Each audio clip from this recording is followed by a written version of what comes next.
Good morning students. अब हम पढ़ेंगे नेक्स्ट मैट्रिक्स है चैप्टर थर्ड।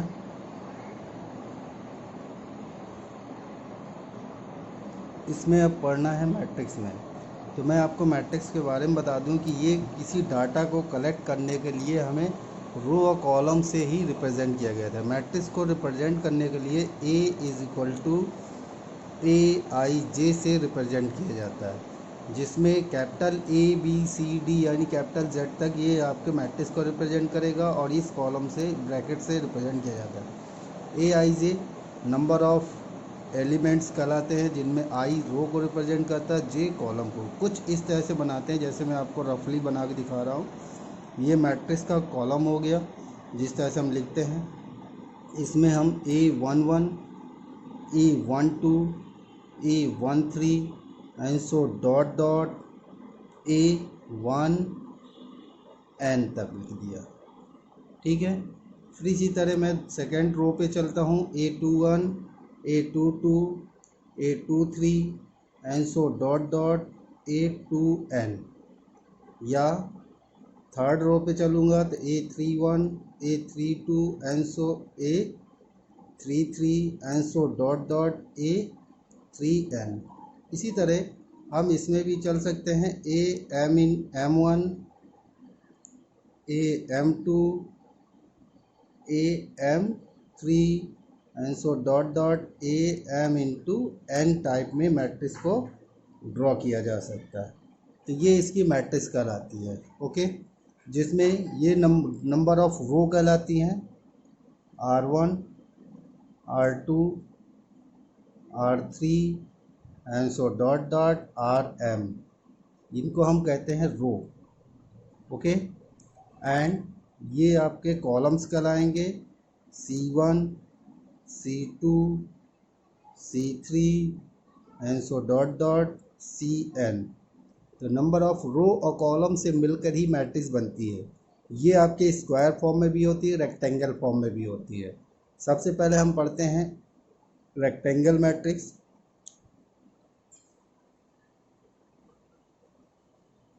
रेक्टेंगल मैट्रिक्स का मतलब होता है जिसमें नंबर ऑफ रो और कॉलम जैसे ये बनी हुई है। हमने यहाँ ले लिया ABC।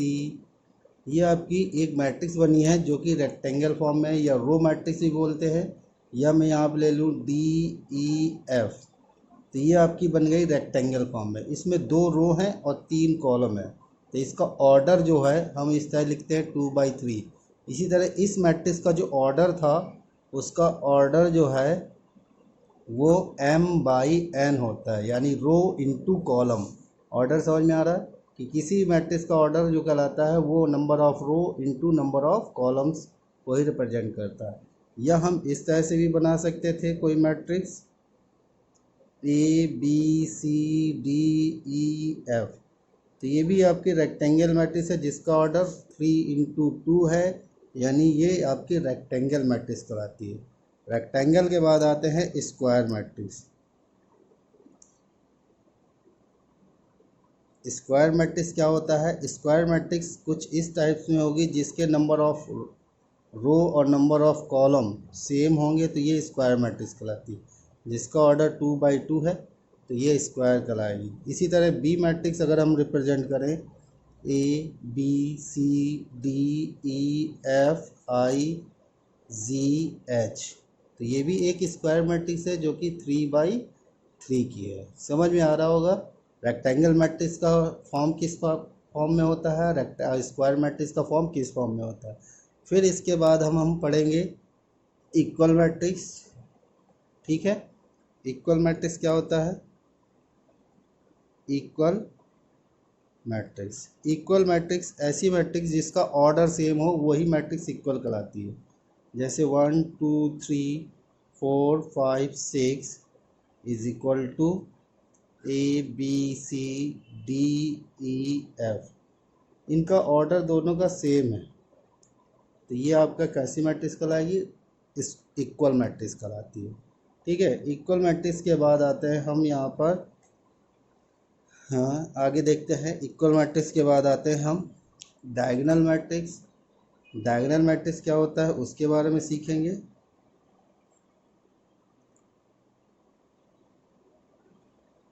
डायगोनल मैट्रिक्स, इसकी डिफिनेशन पे ध्यान देंगे। Diagonal matrix is a square matrix. ये एक ऐसी मैट्रिक्स होती है जो कि स्क्वायर के फॉर्म में होती है, तभी हम इसको रिप्रेजेंट करते हैं। इसको हम इस तरह के फॉर्म में भी लिख सकते हैं, जैसे ए बी सी। ये डायगोनल मैट्रिक्स है, लेकिन इसमें 3 एलिमेंट्स है, तो इसलिए इसका जो फुल फॉर्म लिखा जाएगा ए 0 0 0 बी 0 0 0 सी। ये ऑलवेज स्क्वायर मैट्रिक्स में ही के फॉर्म में होती है, तो इसलिए हम इसके सभी एलिमेंट्स 0 होंगे। तो ये इसका जो एलिमेंट्स बनता है, ये वाला कॉलम, ये आपका डायगोनल इसी फॉर्म में बनता है। ठीक है, समझ में आ रहा होगा कि ये डायगोनल मैट्रिक्स है। और डायगोनल मैट्रिक्स के बाद अब हम पढ़ेंगे आइडेंटिटी मैट्रिक्स या स्केलर मैट्रिक्स। तो सबसे पहले हम स्केलर मैट्रिक्स में आ जाते हैं कि स्केलर मैट्रिक्स क्या होता है, उसको देखते हैं।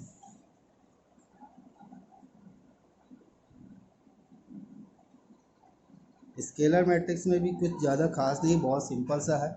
ये भी ऑलवेज स्क्वायर फॉर्म में होगी, कभी रेक्टेंगल फॉर्म में स्केलर और डायगोनल मैट्रिक्स नहीं होती है। ये हमेशा स्क्वायर फॉर्म में होती है। स्केलर फॉर्म में क्या होता है कि इसके जो डायगोनल के एलिमेंट्स हैं वो हमेशा सेम होते हैं। 2/2 का लिखा जाए तो इस तरह, या और 3/3 का लिखा जाए तो A0 0 0 A0 0 0 A। तो ये आपका स्क्वायर मैट्रिक्स जो है स्केलर फॉर्म में कहलाती है, जिसके डायगोनल के एलिमेंट हमेशा क्या होते हैं, सेम एलिमेंट्स होते हैं, वो आपकी स्केलर मैट्रिक्स कहलाती है। स्केलर के बाद है लास्ट पॉइंट है आइडेंटिटी मैट्रिक्स। आइडेंटिटी मैट्रिक्स में भी आपको याद रखना है, आइडेंटिटी मैट्रिक्स को हम आई से रिप्रेजेंट करते हैं। जैसे कि I2 हो गया, तो ये भी स्क्वायर फॉर्म में होगी, कभी रेक्टेंगल फॉर्म में नहीं होती। इसके डायगोनल के एलिमेंट्स ऑलवेज 1 1 1 होते हैं। इस तरह I3 के फॉर्म में अगर लिखा है तो हम 1 0 0 0 1 0 0 0 1 लिखा जा सकता है। तो ये आपके आइडेंटिटी मैट्रिक्स कहलाती है। आइडेंटिटी मैट्रिक्स के बाद हम यहाँ पे आते हैं नेक्स्ट कंडीशन में, एडिशन एंड सब्ट्रैक्शन। यानी सबसे पहले हम सीखेंगे ऐड ऑफ मैट्रिक्स। मैट्रिक्स का हम ऐड कब किया जा सकता है, ये ध्यान देना है। मैट्रिक्स का एडिशन एंड सब्ट्रैक्शन तब पॉसिबल होगा जब दो मैट्रिक्स के ऑर्डर सेम होंगे। कब पॉसिबल है ऐड एंड सब्ट्रैक्ट, जब दो मैट्रिक्स के ऑर्डर सेम होंगे। जैसे कि मैं लिख दूँ ABCDEF, ये मैट्रिक्स लिखी है, और बी मैट्रिक्स में लिख दूँ PQRXYZ, और मैं इसमें निकालना चाहता हूँ A+B। कैसे निकालेंगे, बिल्कुल सिंपल सा है। पहला एलिमेंट पहले के साथ जोड़ेंगे, सो A+P कहलाएगा। दूसरा वाला दूसरे के साथ जोड़ेंगे तो B+Q कहलाएगा। तीसरा वाला तीसरे के साथ जोड़ दे तो ये बन जाएगा। चौथा वाला चौथे के साथ तो C+X हो जाएगा। पांचवा एलिमेंट पांचवें एलिमेंट के साथ तो D+Y हो गया। लास्ट वाला लास्ट के साथ तो F+Z हो गया। सिमिलरली इसी को सपरेट भी किया जा सकता है। अगर यहाँ माइनस है तो यहाँ सब में माइनस लगा देंगे। तो इस तरह से हम एडिशन एंड सब्ट्रैक्शन किसी मैट्रिक्स का निकाल सकते हैं। एडिशन एंड के सब्ट्रैक्शन के बाद हमें यहाँ पे सीखना है प्रोडक्ट ऑफ मैट्रिक्स। ये भी काफ़ी इम्पोर्टेंट है, उसको ध्यान में देते हुए हम यहाँ पे पढ़ेंगे प्रोडक्ट ऑफ मैट्रिक्स क्या होता है। तो मैं इसी के साथ साथ 2 एक्सरसाइजेस का प्रॉब्लम आपको एक साथ बताऊंगा, कोशिश करेंगे कि आपका ये आसानी से हो जाए। तो चलिए हम पढ़ते हैं product of matrix. Product of matrix में बहुत सिंपल सा है, इसमें भी आपको ध्यान देना है कि सपोज़ ए मैट्रिक्स आपको दी गई है ABCD, इसका ऑर्डर मैंने ले लिया 2/2, और बी मैट्रिक्स ले लेता हूँ मैं कुछ भी, यहाँ पे ले लेता हूँ ABC या DE, इस तरह से मैट्रिक्स ले लिया। इसका तो मल्टीपल प्रोडक्ट है 2/2, तो ये तो पॉसिबल है। कैसे, इसका ध्यान देना है कि कैसे किया जाता है, ये ध्यान देना है। इसका ऑर्डर और इसके दो मैट्रिक्स में पहली मैट्रिक्स का कॉलम और दूसरी मैट्रिक्स का रो अगर सेम है तो इसका प्रोडक्ट हो सकता है, अदरवाइज प्रोडक्ट नहीं होता। कुछ इस तरह से, जैसे ए बी निकालना है तो 2 × 2 और यहाँ पर भी 2 इंटू 2, तो ये कैंसिल हो जाना चाहिए, तभी ये मैट्रिक्स जो आएगी नई वो 2/2 की बनेगी। अब करते कैसे प्रोडक्ट हैं, रो इंटू कॉलम। चलिए देखते हैं, जैसे ए बी का प्रोडक्ट कराना है मुझे। So A B C B into A B D E. चलिए मैं प्रोडक्ट सिखा रहा हूँ आपको, ध्यान से देखेंगे। ये बहुत टफ भी है और इम्पॉर्टेंट भी है, इस बिना प्रोडक्ट के आप आगे की कोई भी एक्सरसाइज नहीं सॉल्व कर सकते। तो इस रो का पहले इस कॉलम के साथ प्रोडक्ट कराएंगे आप, और कैसे कराएंगे ये ध्यान दें। पहला एलिमेंट पहले से कराएगा, बीच में प्लस का साइन आएगा, दूसरा दूसरे से। तो इसका इससे प्रोडक्ट कराया तो ये हो गया ए स्क्वायर, बीच में साइन आया प्लस का, इसका इससे कराया तो ये हो गया बी डी। ठीक है ना। फिर से पहली रो का पहले कॉलम से, तो इसका इससे और इसका इससे प्रोडक्ट कराया, बीच में साइन आया प्लस का।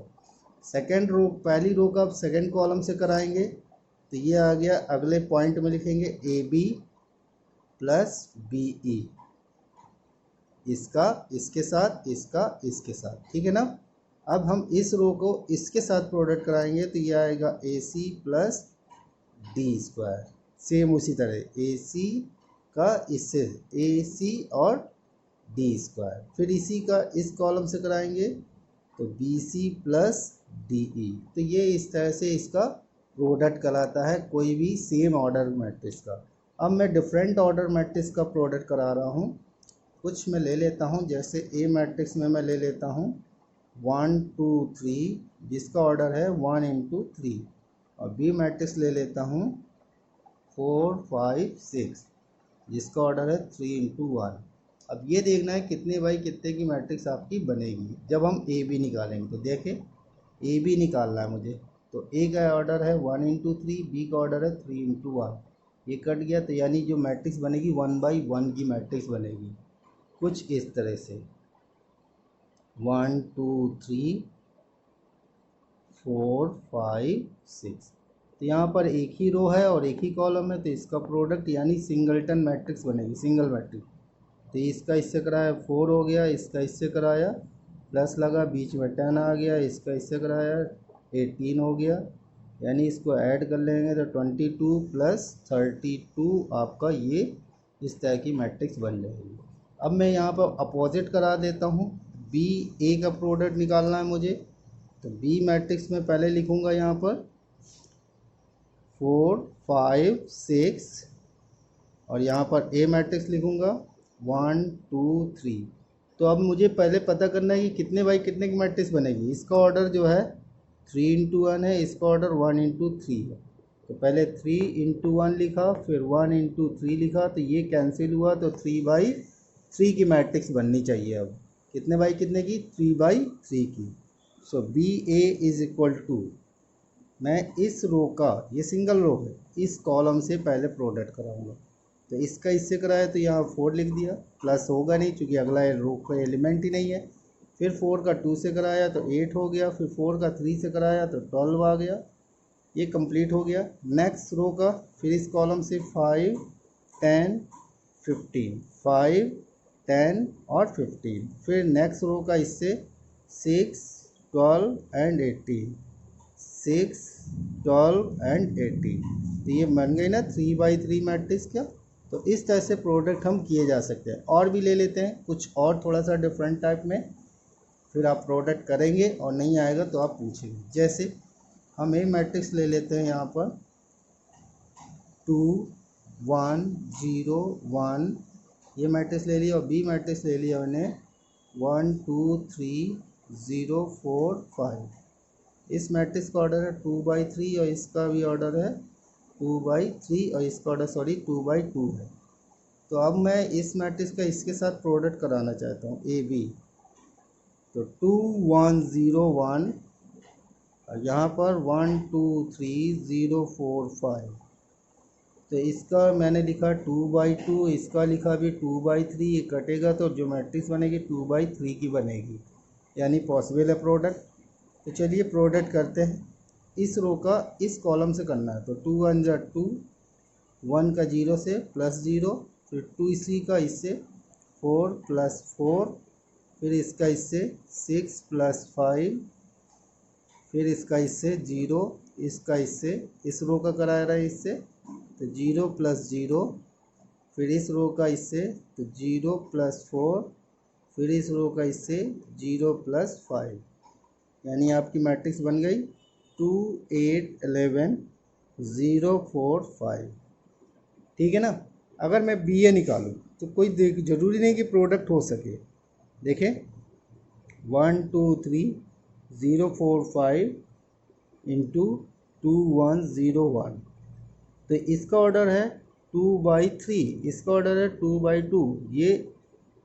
ये जो है इसके इक्वल नहीं है, ये कैंसिल नहीं हो रहा। जब ये कैंसिल नहीं होगा तो इट मीन्स ये प्रोडक्ट पॉसिबल ही नहीं है। जैसे इसका इससे कराओगे तो इसका इससे हो जाएगा, इसका इससे हो जाएगा, तो 3 का किससे होगा ही नहीं। इसलिए ऐसे हम चेक कर लेते हैं कि बी ए का product, B A does not product of matrix और मैट्रिक्स, यानी इस तरह से हम चेक किया जा सकता है कि बी ए का प्रोडक्ट नहीं होगा लेकिन ए बी का प्रोडक्ट होगा। तो किस हिसाब से चेक होगा, तो देखो मैंने अभी बताया था ए बी है और बी सी है, यानी ये इक्वल होगा तभी ये कट के इस तरह बनेगा, नहीं तो प्रोडक्ट नहीं होगा। तो इस तरह से आप प्रोडक्ट करना सीखेंगे और पहली एक्सरसाइज के सवाल लगाएंगे। मेरे हिसाब से पहली एक्सरसाइज के सवाल आपको आ जाने चाहिए, नहीं आए तो आप पूछेंगे जो भी डाउट होंगे। तो क्वेश्चन ज़्यादा से ज़्यादा इस वीडियो को शेयर करें दोस्तों, और इसको सब्सक्राइब जरूर करें। Thank you.